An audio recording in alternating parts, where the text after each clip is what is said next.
Hey friends, this is the Meme Team podcast where we talk about the logic behind virality, because marketing isn't just logic, it's culture.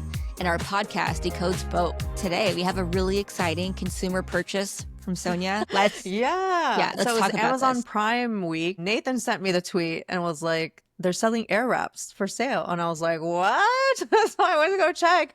And yeah, it was like 40% off. So I went ahead and got it. So I'm excited to be using the air wrap soon. Ooh, that 40% off. That's I know. that's an incredible deal for I a know. At Dyson first I was Airwrap. thinking, I was like, is it fake? Because Yeah. Amazon has had so many people receiving fake products and stuff. So I definitely didn't want to fall for that. But I looked it up and it was the company itself. I wonder if they're going to come out with like a new version soon. So they're trying to get rid of like old inventory.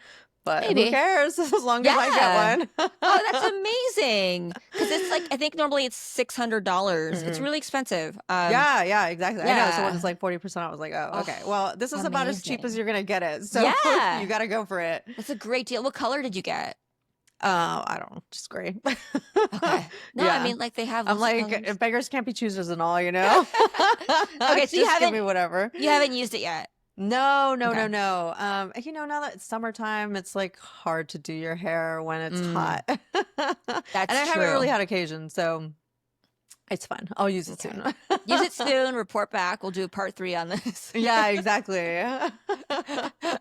Okay. I'm excited for Awesome. you. So the second thing I wanted to kind of update everybody on was the Scotty Scheffler and Nike ad that just came out, which I think kind of carries on with how we've been praising them for the storytelling that they're doing for their athletes. It's a great ad. It basically says, "You've already won, but another major never hurt." So I thought that was really cool because you're showing him and his kid, which is always fun to show how parents are still kicking butt after having kids. It doesn't have to necessarily detract from you being good at your job. Or we can now use this as another example of like, hey, you can still Yeah. go out there and win a major Yeah. and have your kid kind of participate in it. Yeah, that's great. I think Nike has been doing a really good job of celebrating these athletes as people, like as human beings. Yes, exactly. Like really lifting them up holistically. So it's really cool to see that. Yeah. And I think it puts them, at a closer level where it's like you can, relate to them as a human being. Like, hey, I might not be able to win a major, but my kid will, be there and like, have like a funny moment. So Yeah. props to both, Scotty Scheffler for, having his kid there and having it be part of, his win, but then also Nike for taking that and running with the story because it made it so much more different than if it had just been a regular ad. Yeah, for sure. Really like it. I really just like any instance of celebrating parenting, normalizing parenting, and all that good stuff. It makes me feel good. And All right. now let's talk about the story that went viral last week that took over every feed. I think it's even made its way into LinkedIn and Facebook, which are famously the ones that, get the dregs. I even had a colleague earlier tell me that her mother told her like, hey, have you heard about this? It's like, Mom, that's been viral for like a few days now. Oh my gosh, the story. Yeah. So let's talk about the Astronomer Scandal. Most of us have seen the 10-second kiss cam clip that went viral at the Coldplay concert, where it was found out that the Astronomer CEO and his head of HR were having an affair. But I think I want to talk about it in terms of like how this has become 2025's biggest corporate teaching moment. I have no doubt that they're going to teach this in crisis comms because it put together everything, right? It was just the bad luck of it, happening in the first place. But then also how the company responded and the board, that it happened so quickly. And then, we've it's not done, of course, like people are still kind of like coming out with it, but I think the company itself has kind of come out of it unscathed because they kind of did respond to it as quickly that they did. But yeah, it ended up being about a 72-hour timeline from when the viral clip came out to when the CEO and the head of HR people were put on officer, leave. Yeah. And then when the CEO resigned, and then now when one of the co-founders has become CEO. So the stock impact saw an initial 12% drop, and has now seen a 3% rise after the post-statement recovery. Media coverage, I mean, everybody kind of heard about it. Social mentions got 1.2 million in the first 24 hours. And now we've seen that the new CEO, Pete DeJoy, has taken over, and they're using this as an opportunity to, grow the company as much as they can. A few things that I want to call out here is the fact that this company deals in data privacy and security made sure that this was going to happen to the CEO. Just the optics of having like your CEO be caught so flagrantly, abusing the trust of, of like his own personal integrity, it just kind of made it a for sure thing that he was going to have to like resign. The question was just how long it was going to happen.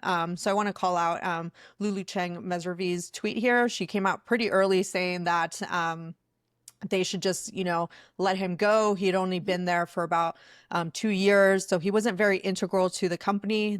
He wasn't the founder, wasn't the co-founder. Right. Yeah, so he He was wasn't guy really they brought tied in. to it. Yeah, it's like, we hear about it all the time with startups. When they get large enough, they want to bring in a more corporate, CEO to take over and lead the company towards, bigger and better things. So he wasn't, seen as a core, member of the team in that way. So the board kind of acted pretty quickly. And so they were able to kind of reset the narrative by, letting him go and then focus on the company themselves, where they're now, kind of taking advantage of the fact that they've gotten so much attention, which is all you really can do, right? So we've seen Pete DeJoy, the new CEO and product co-founder, start talking to the media about the situation itself. And he's been using, a lot of just like humility and just like, surprise in how he's talking about it, that like, obviously it's not expected.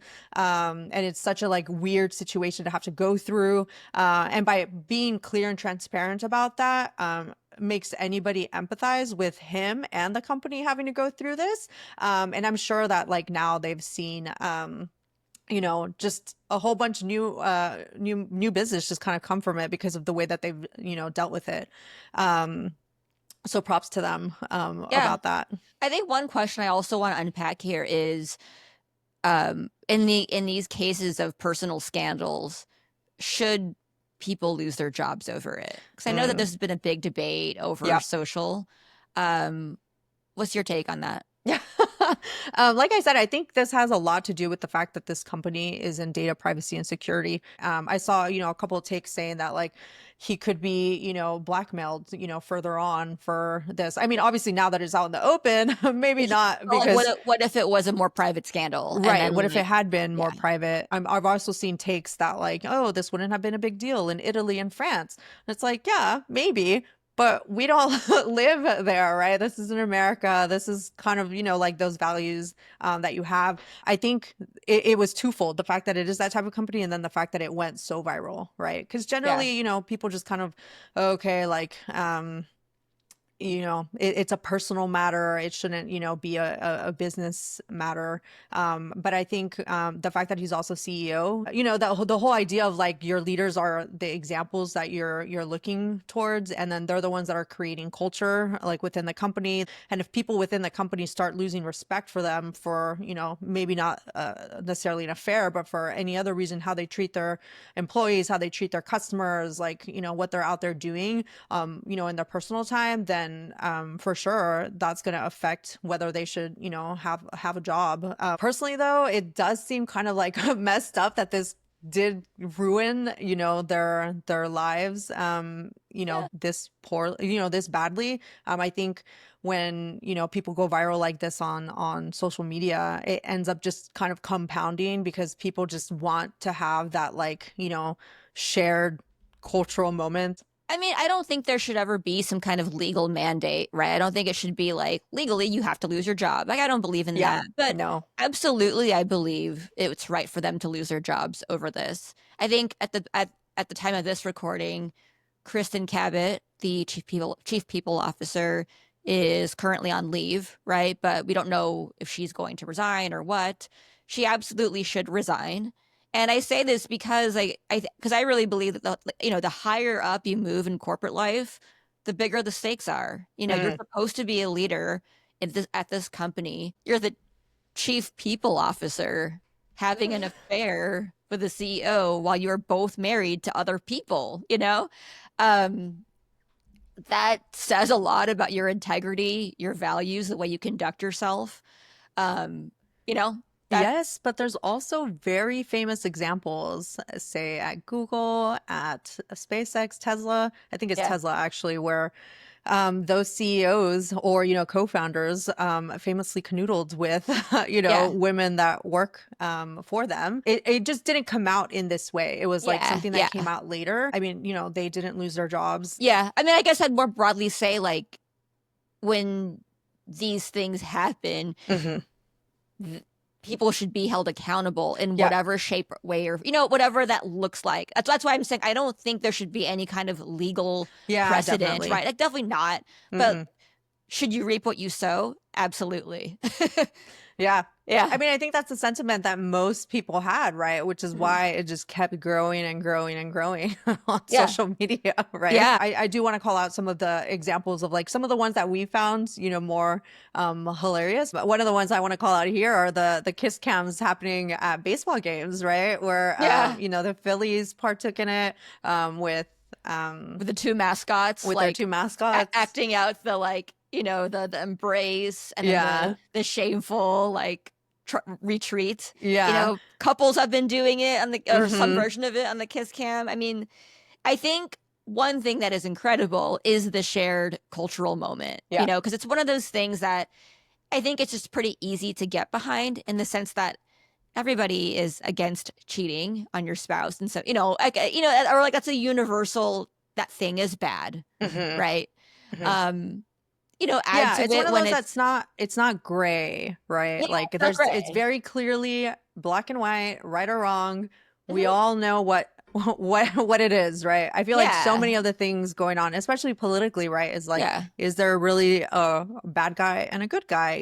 I think those lines um can be blurred in so many other things. So when we all find one thing that's like, yes, this is very clearly wrong, then we all kind of jump in on it. Yeah. And Yeah. And when it's two big wigs in the corporate space, yeah. there are some stakes there, right? Where it's like, ooh, these are important people. Yeah. Let's pay attention, right? And then, oh, they should The be fact held that she was accountable. HR, Yeah, yeah, all those things. Oh, see, Yeah. HR doesn't have your back, Yeah, it's on the there's all side of the that stuff. company. Yeah, yeah. So that was the big cultural moment. I think for once people were kind of relieved to feel like, oh, we're kind of all on the same side here. Hmm. And there were just so many moments, right? So, right, we talked about couples on the kiss cams in general at sporting Hmm. events, the Phillies. Somebody vibe coded a game, right? Like this was like Yeah. an 8-bit game where you Yeah. scroll through you look through the crowd, you get like 100 points if you find the couple. Yeah. I Yeah, the mean, one I wanted to shout out happened at the Oasis concert today, where they're like, "Don't worry, we don't have the Coldplay camera here." that's what, yeah, was it Liam Gallagher? He Yeah, said yeah, like, I don't yeah. get. He said, "Don't worry, we don't got any of the Coldplay snidey fucking camera shit. It doesn't matter to us who you're fucking mingling with or tingling with or fingering." With it's none of our fucking business. So That's fair play to hilarious. them. Hey, it's all fair, right? Like I really like the kind of not anti-marketing, right? But just kind of like the choosing a side kind of Hmm. marketing there. Yeah, yeah, yeah. One thing I think about now is like, I mean, obviously, Coldplay themselves aren't going to like face any repercussions from this. I mean, they're allowed to like, film and do whatever at their concerts, but whether it's gonna, yeah, change anything going forward. I saw that they did say like, hey, we're about to start, putting the cameras up there. So if you're, if you're with somebody that you're having an affair with, like, sit down so we don't point it at you. Sit And I'm down. like, Hey, or you're something having an like that, affair with but they someone. acknowledged it. Don't canoodle them Yeah, very exactly. publicly. Yeah. But and then the last one I saw that kind of sucks is that there was an influencer starting to scam people by claiming that she was the daughter of the CEO. He doesn't have a daughter. So Oh, people started calling that out, saying like, look, she's starting to sell a course and like is using it as a way to like grow her fan base and like get support. So that kind of sucks. Keep an eye out for these type of, scammers, because you don't want to get caught up by this just yeah. because you want to play along in the fun. Yeah, or even just the misinformation that spread, right? There were people saying that the other woman who was near them, the other concert Oh, yeah, goer, yeah. was somebody on Yeah, Cabot's team, yeah, but it wasn't her. right. It was just somebody else, just a Yeah. concert goer. Or the fake statement, um, Right, of the CEO, Andy, what's his Andy name? Byron. Yeah, Yeah, there was a Andy fake Byron. statement put out that said, that he was sorry for his actions, but too bad, what was supposed to have been kind of a private moment went public. It's embarrassing. But he didn't say that. That was a No, he fake didn't. statement. But like like that's like how thirsty we all Yeah, were for more tea, right? Where people yeah. just wanted to believe any extra drop of gossip. Yeah, which says a lot about us, actually. Yeah, yeah, we Not suck. good, not bad. But I Yeah. think that kind of falls into kind of the lessons for marketers here, where Mhm. trust is everything. Sometimes the best PR is not having PR, right? They could have tried to do crisis comms and, dampen what was coming out, or, save their jobs, or save face, and instead they kind of just like rolled with it, fixed the problem quietly on their end, and then rolled They out the new changes. They could have been faster though, because I agree that sometimes the best PR is no PR, Hmm. but I think in this case, when there is this much of a spotlight shown on you for these scandalous reasons, I think it's, like you want to batten down the hatches. And that was a legal thing because it was happening over the weekend. They'd have to figure out whether they can fire him like for Oh no, cause. I wasn't going to talk about that. I was going to Oh, say that when the news started to go viral, I saw that relatively quickly. Andy Byron disabled comments on his LinkedIn. mm, Kristen Cabot, she had comments open. They might be disabled now, but hmm. it took a couple days. At some point, astronomers, public facing social media, they disabled comments. But I think in this case, when you had this big kind of scandal, you want to batten down the hatches a lot sooner. Like, you know what? Get to all your socials in high profile individuals. Like, if you don't want to put out a statement yet, then don't. But you probably want to make sure, like, if you don't want to, you know, see more of a pylon on you, get to the high profile pages, people, accounts, disable comments. Hmm. If you're going to lay low, make sure you are properly laying low.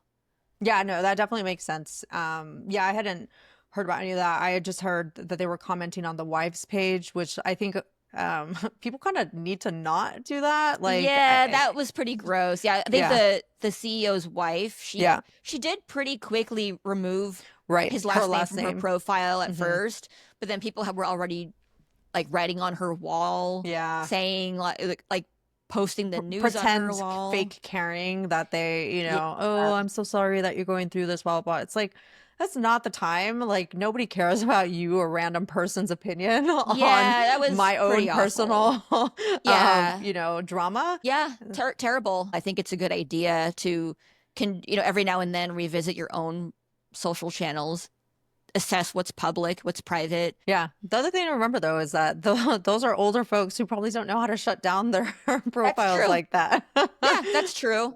But maybe it's something to learn about in case you're ever caught in this type Yeah. of situation. Yeah. But the other thing I want to call out is how, as a business, how you can kind of try to make lemonade out of lemons, where it's like they were able to, put in the new interim CEO who is one of the co-founders, which I think like also leads to, feeling like the boat is being, righted, and kept stable, that like you're trying to not cause as much drama as you can, Mhm. in order to kind of, save the company.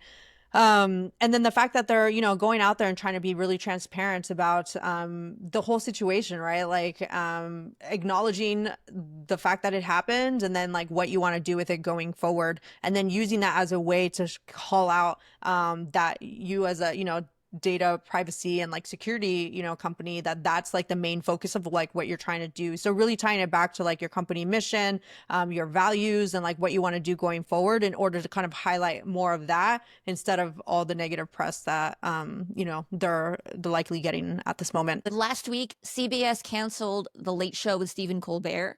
They're not canceling Stephen Colbert. They are canceling the whole Late Show, franchise, right? So next season is going to be the last ever season of The Late Show.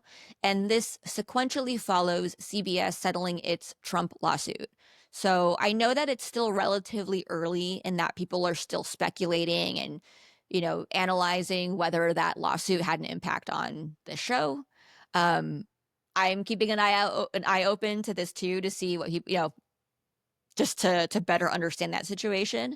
But what we can talk about today, or what I'm comfortable talking about today, is, I think there's an assumption, right, that maybe the Late Show wasn't doing that well. But the reality is Colbert gets over 2.5 million viewers, which is more than Jimmy Kimmel and Jimmy Fallon.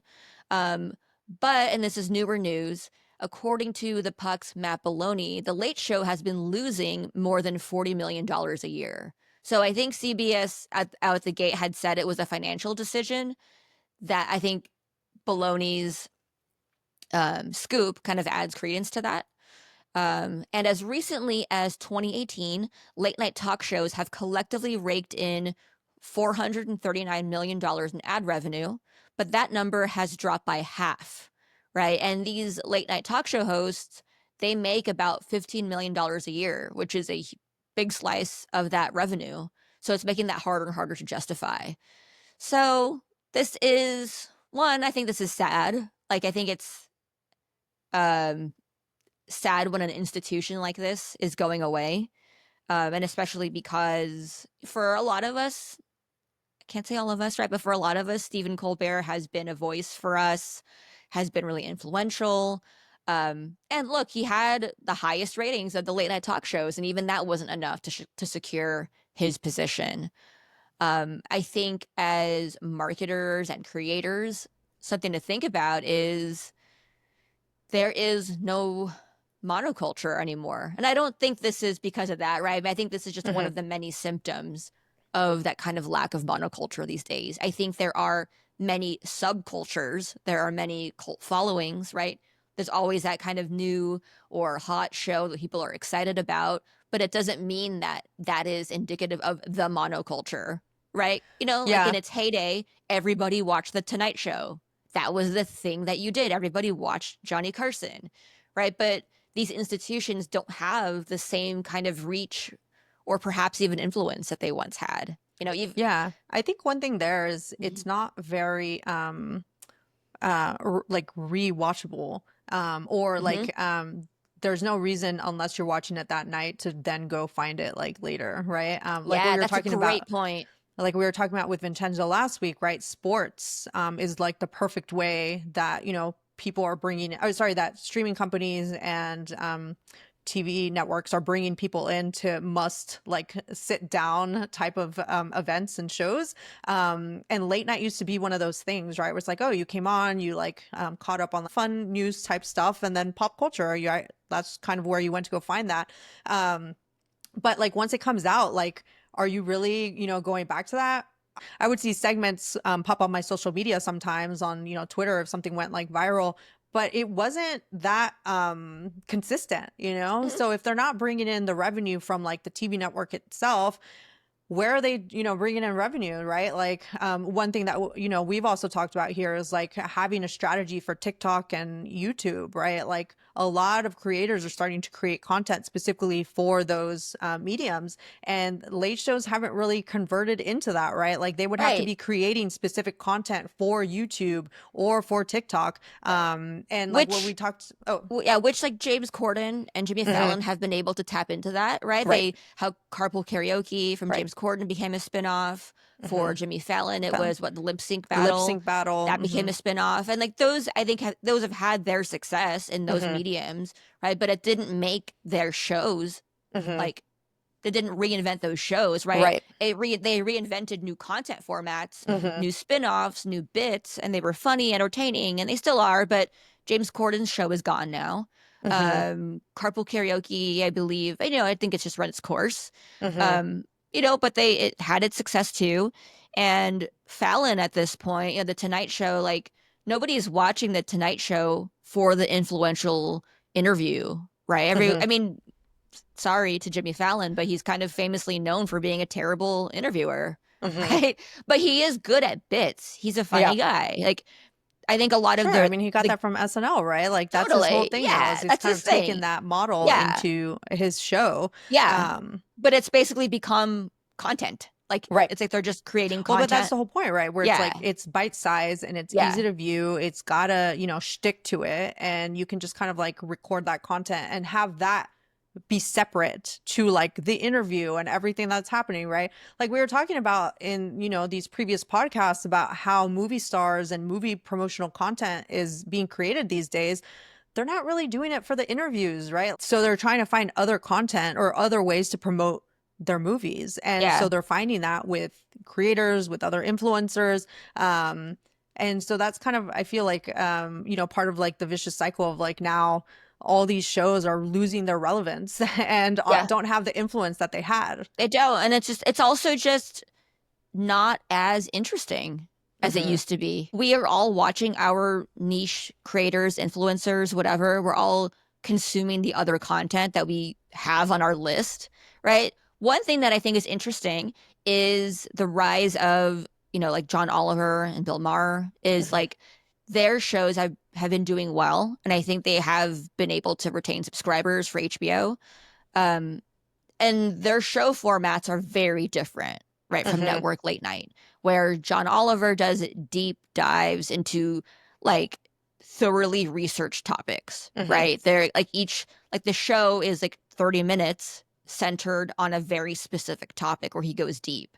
And that's the kind of thing though that stands a test of time better than a 7-minute Scarlett Johansson interview on Jimmy Fallon. What John Oliver is doing is stuff that that's more evergreen content, right? It's more evergreen. That's content, that doesn't have to go viral at that moment. It might hit on a particular trend or like what people are talking about at the time, but the whole segment and like the knowledge and education that you're, going through as you're, introducing people to the topic is what goes viral, right? Yeah, it goes viral. It's also searchable in the sense that if somebody is learning about that topic, they'll eventually stumble upon John Oliver's show, and that becomes a research point for them. So, yeah, I mean, like I think that's a nice win for John Oliver, who is doing his work right with that.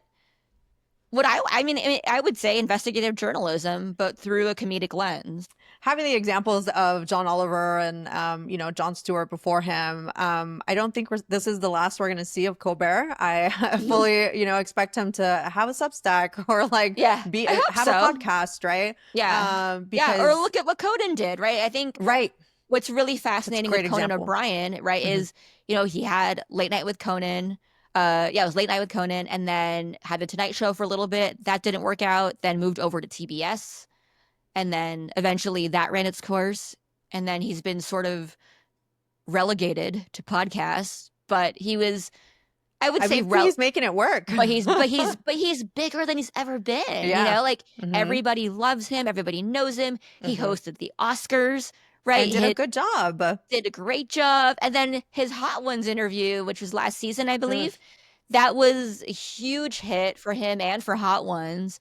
Maybe we'll see Stephen Colbert kind of take the Conan route, which Conan has effectively reinvented himself into newer formats. His podcast is very successful. He's had spin-off podcasts. And like I said, he's more popular than he's ever been. Yeah.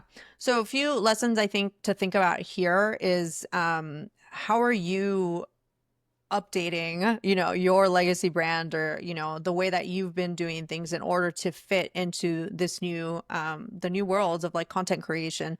I think they, kind of did that poorly. They weren't really creating the types of segments. I mean, I can't think of one like Colbert segment that has, that has had that viral appeal the way that, carpool karaoke. It kind of just seemed very, stuck in the past a little bit. And it kind of showed with their viewership, right? A lot of their viewers tend to be, 58 and over. So it wasn't really bringing in that younger demographic that expects different types of content. So what is it that like you can do in order to fix that? I mean, the fact that the $40 million per year, like, or revenue loss was, that came out, really goes to show that like, companies aren't, and especially TV networks, aren't going to want to be spending on things that don't require as much when you have just, a smaller set of creators creating content that more people are seeing. And I think that that's kind of where we're at now. It's like, how are you getting eyeballs? I mean, we've talked about that here, right? Like now as a startup, you need to be thinking about your distribution how are you getting in front of people? How are they, learning about you? Like, what is it that you're doing that is separating you from everybody else? And if you're not doing anything, or you're starting to, or you're trying to keep to like the old way of doing things, you're going to end up failing, unfortunately. Also, like, one thing that kind of sucks in this whole thing is realizing that Colbert especially he's one of the best employers in terms of like how he takes care of his people. So, he's got a writer's room where they're paid really well. His, music director and like the band, they're all paid really well. And so is the rest of his team. And so all those numbers just continue adding up until eventually you reach this 40 million, loss that, it makes it hard for the rest of the industry to then, be able to also charge as much as they're charging, right? Or those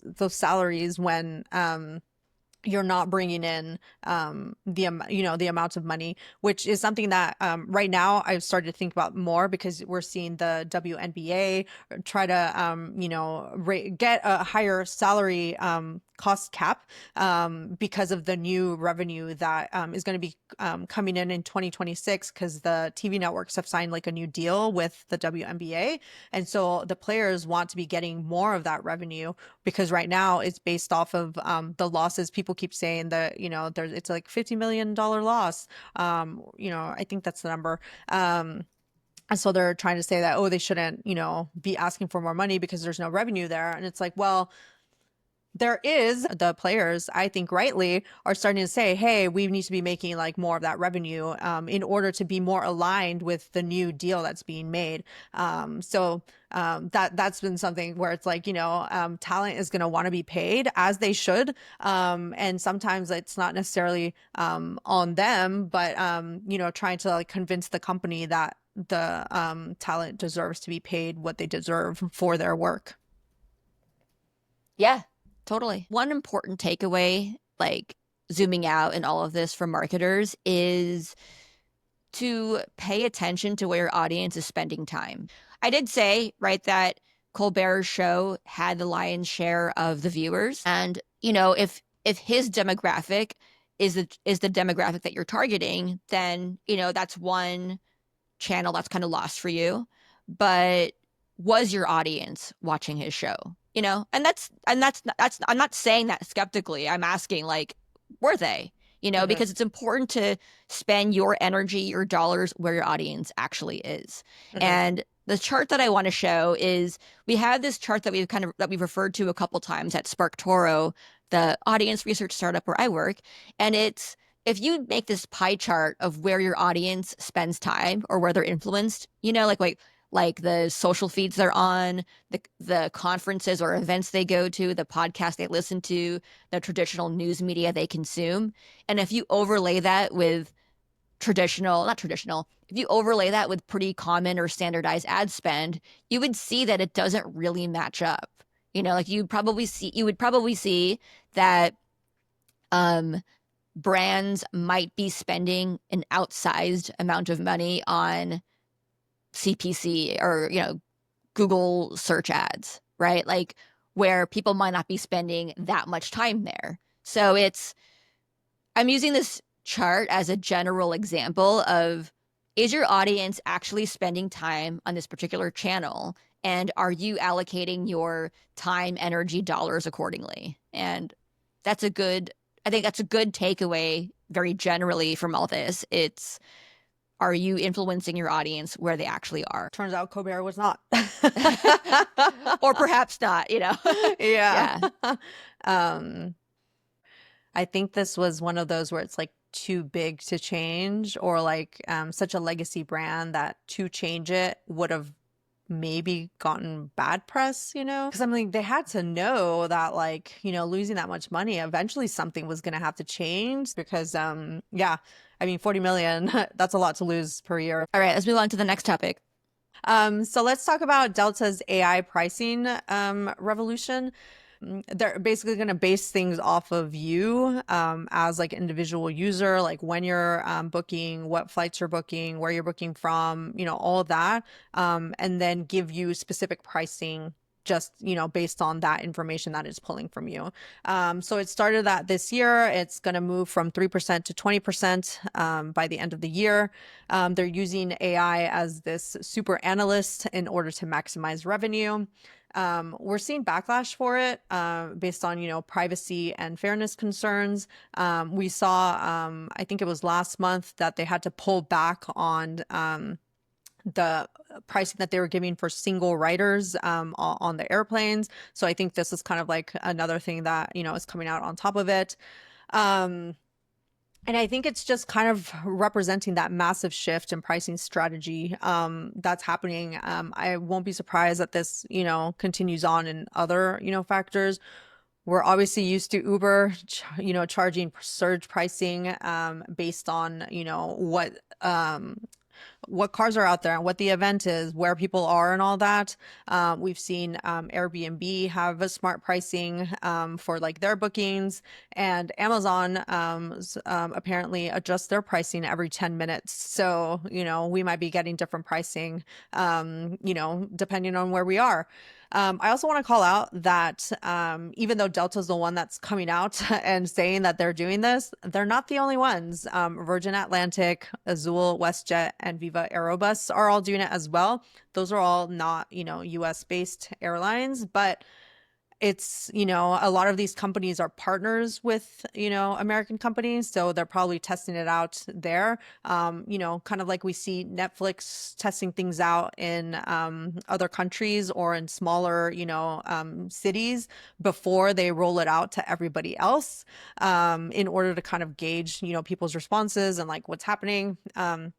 Another thing here that like people are starting to push back on is just like the ethical questions of like who you're charging more and why, you know? But then also the fact that it's like, you know, the privacy concerns and like personalization, right? Like, are we, you know, are these companies dinging either their consumer trust in order to, you know, get more revenue from them, you know? Obviously, I mean, most companies are going to want to get as much money as they can from people, but that also has to come up with the fact that, you know, most people don't want that, right? It just feels icky, right? And so one of the things here that I'm thinking about is like, how is this going to affect loyalty with like airline companies, right? Like Delta is one of the ones that, I mean, I see it on Twitter all the time. Oh, I'm a Delta, like, you know, first class, like frequent flyer, blah, blah, blah. Like, what happens when you start getting charged more because, you know, you're not a loyal consumer, or because you are, right? Because they know like, hey, you charge this on a business card, so we can charge that a little bit more because it's not your own personal card. Do you really care how much we're charging the business versus your personal card? That's all gonna like come up, you know, as like questions, I think, as we start, you know, thinking about it. So I wouldn't be surprised that we'll start kind of changing what airlines they're using and like when they're using them, instead of being, you know, stuck to a particular like loyalty program.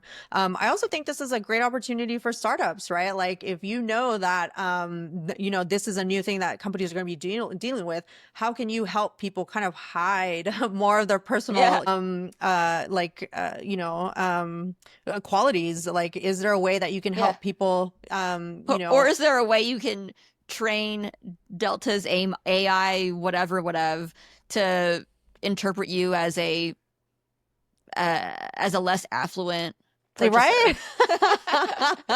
Exactly, right? Maybe Like, you have to like visit Walmart.com first. And yeah, right. Then you go to I'm sure Delta. that, that'll be a thing. I mean, this always reminds me of that scene at the end of The Dark Knight when Batman is talking to Commissioner Gordon, where he's like, well, what about escalation? And Batman's like, what do you mean? And he's like, well, we start wearing bulletproof vests. They start, using bullet piercing rounds, and you kind of just keep going that way, right? Where it's like, I think people are gonna, one, not be as loyal to companies, but then also start looking for ways to counteract these types of, pricing discrepancies that happen. And, with good reason, because like, who wants to be charged more just because, I don't know, they can pay more? Yeah. Yeah, I look forward to seeing someone disrupt this. Yeah, exactly. Right. I mean, we've seen it before, right? There's, that one company, I think it was called Hopper, where you would basically, it would help you book a flight where the real flight that you intended to fly was like a connecting flight because those are cheaper. You were looking to fly to England, but it was cheaper for you to book to a connecting flight through, England to Spain. So you would book that flight and then just get off, and then just stay in the UK, which was your, intended destination. But then companies started dinging you and saying, oh, well, I've heard of people getting banned from flying those airlines because people started doing it too much. So I think people are always going to try to come up with creative ways to save money, especially on flights, which are, super expensive and they're kind of elective, right? Like you don't have to pay. It'll be interesting to see how people start, counteracting that. And if you do figure out how to do it, like send that over because I always want to find ways to save on flights. Yeah. What are some important takeaways for people here? AI implementation needs to have like a careful balance between, profit and ethics where, as this ends up, being more appealing because you want to save money and you want to make as much money as possible, people are gonna, feel icky. Actually, Amanda, didn't you just mention how one of the top 4 consultancies, started touting that they're, going to be saving money and, become more efficient. And so their customers started saying like, well, where are the discounts? So where's the money that we're saving, right? Like this isn't just like you guys saving money, like where's, that translating down to the consumer, as it should, right? Because if like, we're not paying you because you're not hiring as many people because now you're using a computer, why should we still be paying you the same prices, right? And I think that's a similar thing here, right? You're always going to be faced with that, where it's like people are going to start questioning what value you provide. And if you don't have a good answer for it, or if you're not actually lowering prices, like, people, you're going to start losing customers, I think. Yeah. Yeah. I mean, like, we'll see, but reflexively, I hate this, because I mean, flying is already so expensive for, for anybody, right? It's expensive. It just is. And the experience isn't getting better. It's not like as we get charged more, the flights are becoming safer or more luxurious or more convenient. No, it's still kind of a terrible experience to fly. It just is, right? It's not a good experience anymore. So it sucks that we are, we might be paying more money to fly in the same inconvenient or subpar way, but we'll see. Yeah, and I agree. Like, I think another thing too is I think transparency is super important here. Like, I will be very curious how Delta will explain itself. Like, what data are you collecting? What are you analyzing in order to make these decisions about who gets to pay this or that pricing for a ticket? Like, what is that based on? So I'm very curious about that. Okay, let's move on to topic number 4. All right, our last topic, we have a couple of new logos debuted. So recently, I think it was last week, Range Rover and Goodreads unveiled new logos. Let's talk about Goodreads first. So Goodreads updated its logo and refreshed its homepage. It's the first major logo redesign in years. The lowercase g wordmark in a soft geometric sans serif. The old logo featured a slab serif and the iconic G inside a bookshelf favicon, evoking that bookishness. Is that favicon or favicon? Oh, favicon or favicon? I thought it was favicon. I think it's favicon, but I said favicon. Like, I think Yeah. I've always said favicon. Okay. Just making sure because But let's say people both. be It's hearing. it's kind of like saying GIF, right? Yeah, exactly. No, but the one big thing is that the redesign drops that bookshelf icon entirely and replaces it with a simplified G, and that matches Amazon's broader brand system. I think a lot of people are pretty mad about this. Like, okay, so you refresh the logo and your homepage, but nothing else. Like Yeah, and I like don't think real. they said anything about it. I think they just like changed it. Yeah. Right, yeah. Yeah, because I mean, the running joke with Goodreads is like it sucks, right? It's like the Yeah. only option for, for people to like, update on their books and like what they're reading and all of that. So Goodreads is kind of like the default. So I wonder kind of why they're doing this. Like, why bother if you're not going to do anything else to improve, the product itself for fans of, reading. I have heard like a lot of people who like wish that Letterbox, that there was a product as good as Letterbox for reading, which would be amazing. But yeah. Yeah. I mean, I think a big thing is if you're going to change something, have a reason for it, right? Like, you can't really just change something, especially, and I think especially in this case, right, where Goodreads has that loyal following. And I'll say loyal based in the like that retention standpoint. Maybe not loyal like beloved. It might be more loyal because that's the best option. But still, it's like people who've stuck around for a long time and, you change something but didn't necessarily make it better. Maybe they have other changes on the horizon. Who knows? I hope so, maybe. But yeah, I think a big thing is if you're going to change something, have a reason for it, explain why, maybe have it usher in a new era of something, right? Like there has to be reasons for doing things. Otherwise, you're just the CMO who changed the website for no reason.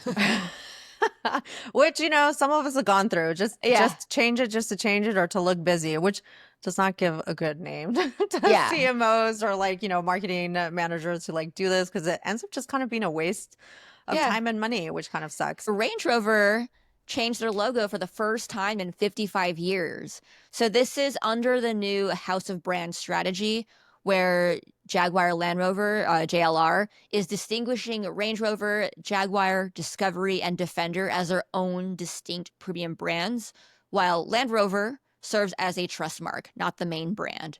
And so the new Range Rover logo features a set of stacked and mirrored R's in the brand's typical script. JLR also unveiled the Range Rover pattern, which is a sort of checkered pattern of interlocking and rotated Range Rover R's.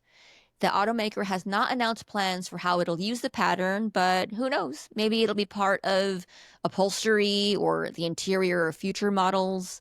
I think it's interesting and cool. But also of note, I think people. This is Jaguar, the Jaguar from the rebrand that happened last year. Yeah, so I was gonna call that out. Like last year, JLR changed they updated the Jaguar logo last year. People did not like that. I think so far people are not responding that well to Range Rover's new logo. I think usually people hate new logos, right? Yeah, in general, for sure. That's kind of like what happens. But I think here, and kind of like what I had thought about, during the Jaguar mishap was just how much it had, updated to become newer without kind of keeping that legacy, branding that is what made it separate, right? Especially with Jaguar, just like the new car model that was going to come out, the new colors, the way that they were, the models that they had, as part of like the whole campaign, like it just didn't fit what most people thought what the brand was. They had such an opportunity to go kind of like more old school, especially since that's kind of their target market. So it's always like questionable to me when you do a rebrand, trying to bring in, a new audience or a new, customer demographic that can't actually afford you yet. That's a great point. So, because the other thing here though is, especially with car brands, this is going to be like a lifelong brand that you're trying to like, build up in people's mind, right? Like, younger people obviously aren't probably going to be able to buy you, but you still have to make it be an aesthetic that they would want when they get old enough, right? And then it's still cool to like your actual target demographic of the folks that are buying it right now. And if it doesn't hit either one of those, then you have a bigger problem, because like if we think back on it now, who is Jaguar selling to? Like Yeah. who was their target? Who was going to buy the car? And I don't think that they would have been able to say who their target audience is. And I think that's like the bigger problem with that brand. In terms of the Range Rover, I think it just kind of made it boring, like it just made it like every other car company that's out there, which is like, why would you do that to like a brand that like already has like a luxury brand type of like aesthetic that people know and recognize it for that, and then remove it from that to try to update it to like, create, I don't know, a newer brand or whatever. Yeah, that's kind of my problem with it. I'm interested in the pattern, though. I think that's kind of interesting. That could have been, yeah. Yeah, I'm very curious how they'll use it, because I mean, and look, I don't know, right? But I could see a world where that becomes a thing, like in the upholstery or in some of the details. That could be kind of cool, but Yeah, we'll see. I would expect it to be more like subtle. The thing I feel like with actually both Land Rover and Jaguar is like they're very like British brands, right? British origin brands, like, so you kind of should maintain that sort of like history and legacy with it in order to kind of do the storytelling and the messaging to all like mix in together. And so like having those type of brands, like what are ways that you could have molded the old with the new? Oh, one point I also want to cover is Tropicana. This is kind of a good look back on one, because Tropicana is a brand that they've changed their bottle design and some of their look and feel a couple of times over the years. I think the first major one was in 2009, where they moved away from the packaging that had the orange, like the fruit, the orange with a straw in it. They moved Hmm. away from that and moved toward away from the carton, but to The the bottle. plastic bottle Hmm. design. And then last year they moved away. It's still in the plastic bottle design, but it's a different shape now, and they've kind of updated the look and feel a little bit, but the logo is the same. But sales of Tropicana have been going down, right? They've lost a lot of market share to Simply Orange. I think some people thought it was a shrinkflation issue because the bottles of Tropicana now are smaller than the 64-ounce bottles they used to sell. But the cost per ounce didn't change. So, but I think it's kind of an interesting case study in when branding or repackaging goes awry. Like what's been going wrong for them. So, Yeah. yeah. Honestly, it's funny because all three of these, I would say, if they all kind of harken back to older brands, like iterations that they used to have, they might have been more successful, Nostalgia is very big right now. I mean, we've talked about it Yeah. here a lot. I would have been, like if they had brought back the orange with the straw with the orange in it, Yeah. like I think that people would have like gone back like, oh yeah, I remember that brand. Like I think a lot of the times there's just so many more options now, right? Hmm. So it's like, how do you remind people with like the things that they used to know or they used to buy, right? And if you're trying to counteract, especially a new brand that's like not as old as you, then it's like, call back to like, the old brand that you used to have and like see if people will relate to you that way, and especially for Tropicana, like Yeah. there's such visible like packaging, that like it used to be available. Obviously they probably can't go back to cartons because that would be more expensive, Yeah. but at least the the iconic photo of like the Yeah, like orange with the I straw. want them to go back. Fine, keep the new bottle, but Yeah, go back to the orange with a straw in it. yeah. We miss it. Yeah, exactly. And the same Um, with Jaguar yeah. and Land Rover, like go back to it.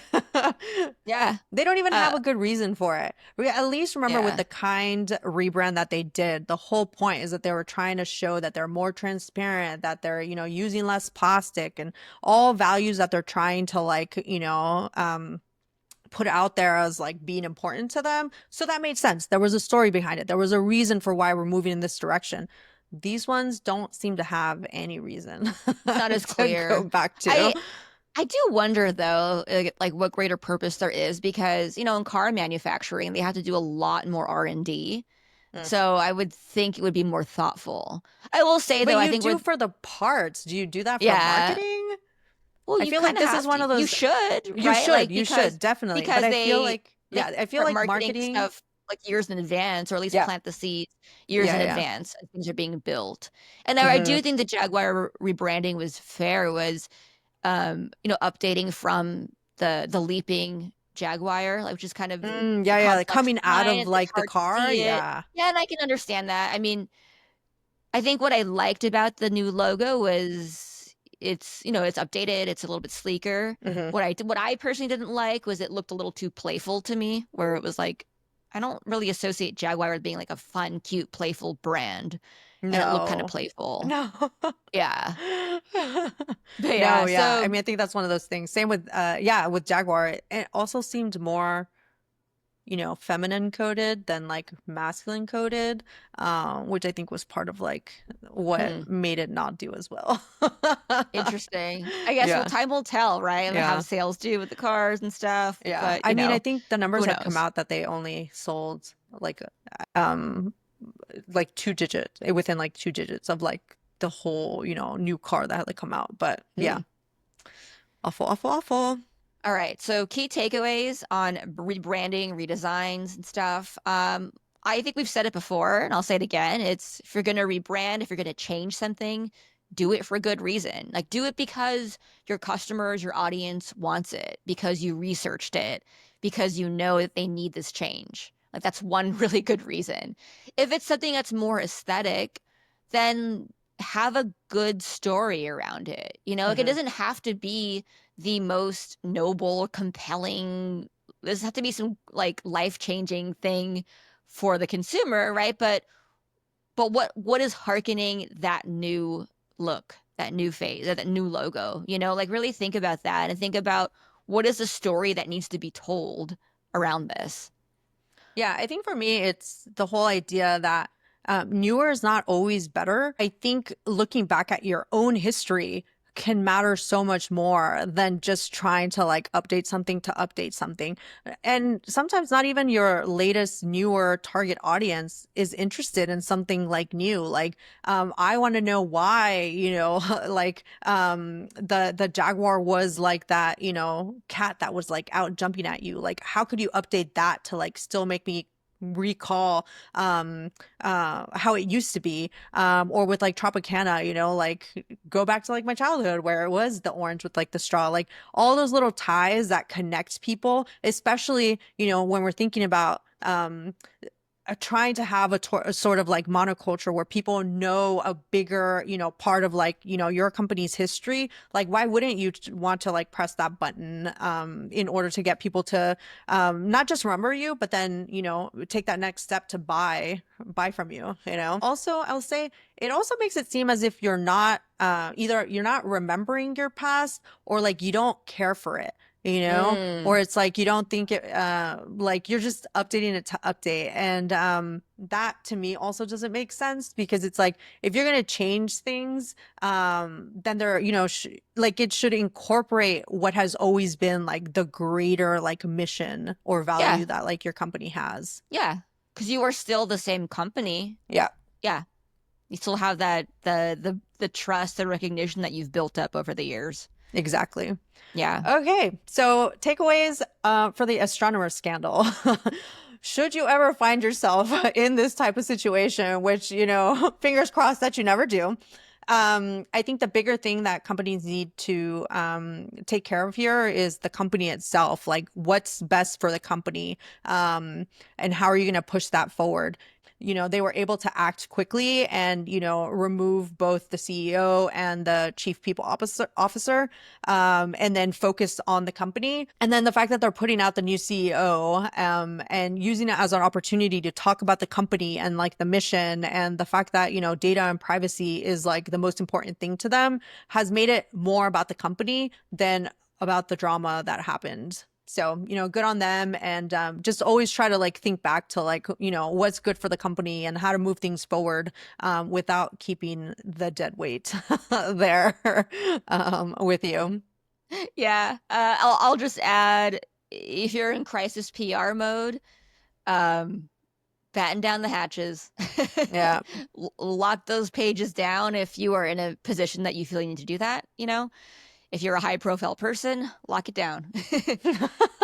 Yeah. Or at least look yeah. to see how you can do that should you Yeah. ever find yourself in this Or that, situation. if that happens. I'm saying, like, but if something does happen, Yeah. lock it down fast. Yeah. All right. So for Stephen Colbert and The Late Show, think about where you are spending your time, energy, and dollars. Is it in line with your audience's influence? Are you getting that return on your investment, or the value on your investment in terms of those ad dollars? Okay. And then for me, I think this is you got to go where the audience is, especially that younger demographic, right? If you're only continuing to make content for one generation, here it's the older boomers that were used to like late shows, then you're not really going to be able to expand your audience. And I don't think that necessarily means that you have to create every single channel, but you have to create some segments that at least work for those demos. So here,